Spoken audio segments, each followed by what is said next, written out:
ምንም ነገር ተባብለን እንድንግባባ አልተፈቀደልንም። በደንብ ነው ደባ የሰሩብን። በምንም አይነት ጉዳይ ለመግባባት አንችልም።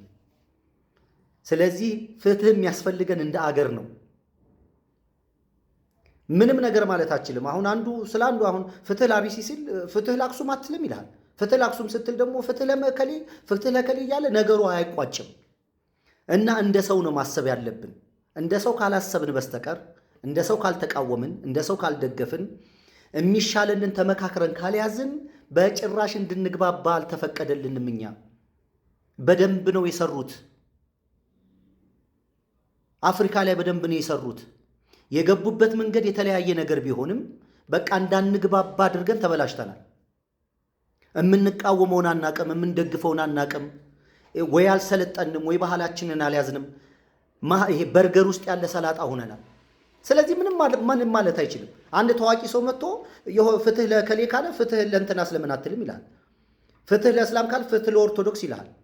ፍትህ ለምን እና እንደ አገር ነው ፍትህ የሚያስፈልገን። መሰልጠን አለብን። ፕሮፌሰር መስፍን ወልደማርያም ምን ብለዋል? ቄደር ያስፈልገናል ብለው ወደ ሃይማኖት እንዳትወስዱ፣ እንደ አዲስ ታጥበን መሰራት መቻል አለብን። በምንም ጉዳይ ላይ መግባባት አልቻለም። እውነት መነጋገር አልቻለም። ታላላቅ ሰዎች መጥተው ማህበራዊ ሚዲያ ላይ እንዳይመክሩ ማህበራዊ ሚዲያ ላይ ያለ ደናቁርት ማዕት እንቅፋት ሆነዋል። ስለዚህ መደረግ ያለበት መሰልጠን፣ በቃ የሰለጠነ ህግና የሰለጠነ ዜጋ እንድንሆን ከሰዎች ጋር በሐሳብ መወያየትና መግባባት እንድንችል ጠንክረን መስራት መቻል አለብን። አለበለዚያ እንዳንግባባ ተደርገን የተሰራ ነው። አይሆንም፣ ልንግባባ አንችልም። ምንም ማለት አይቻልም። ማህበራዊ ሚዲያውን የተቆጣጠሩት አመፀኞች ናቸው፣ ጉልበተኞች ናቸው፣ ቡድንተኞች ናቸው፣ መሀይሞች ናቸው። ስለዚህ ማንም ምንም እንዲል አልተፈቀደለትም። ድሮ በኤንጂኦ እየመጡ ነበር የሚያፋጁን፣ በእርዳታ ድርጅት ስም እየመጡ። አሁን ማህበራዊ ሚዲያ ላይ ያለን ሀበሻን ለማናከስ ዝም ብሎ ጣል ነው የሚያደርጉት። አሁን በተለይ ውጭ ሀገር ያሉ ወንድምና እህቶች ለዚህ የተጋለጡ ናቸው። ኑሮም ከባድ ስለሆነ ወይ ሰርተው አይበሉ 24 ሰዓት። ታዲያ ሰው ቲክቶክ ላይ ምን ያደርጋል?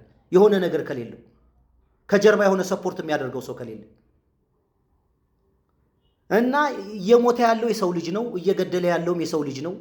እየተሰደርን ያለነው በጋራ ነው፣ እያሳደርንም ያለነው በጋራ ነው። ወደሆነ አካባቢ ወደሆነ ቦታ መጣል አይቻልም። ችግሩ የከሌ ነው፣ አንድ ተጎጂ አንዱ የችግር ሰለባ አይደለም። እንዳጠቃላይ ነው ፌል ያደረግነው።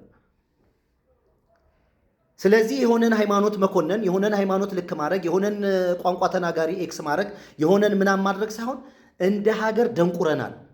በተለይ እዚህ ማህበራዊ ሚዲያ ላይ ያለን ኢትዮጵያኖች አደብና ስርዓት መያዝ መቻል አለብን። እንዴ አንችልም እኮ በጭራሽ እኮ መግባባት እኮ አይቻልም። የሆኑ ሰዎች የሆኑ ነገሩን ይዘውታል። ከዛ ሐሳብ ማስተናገድ አችልም። እና እኔ የምናገረውንም ደግሞ ወደሆነ ሰው ወደሆነ ግለሰብ አትወስዱ። እኔ ከማንም ጋር ጥላቻ የለኝም። ከማንም ጋር ደግሞ የተለየ ፍቅር የለኝም። የምሰራውን ስራ ለሆነ ሰው የሚተረጉም ከሆነ ተርጉሙት፣ አይመለከተኝም። እኔ ከስሜቴ ተነስቼ የሆነ ነገር ማለት አልፈልግም።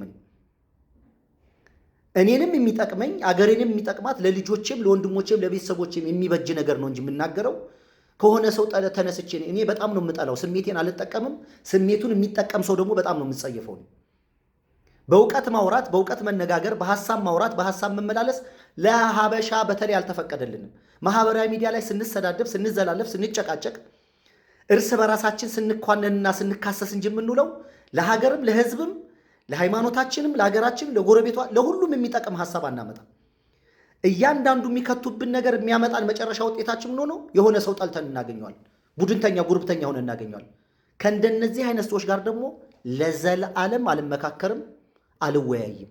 እምወያየው ሐሳብና እውቀት ካለበት ቦታ ነው። መልካም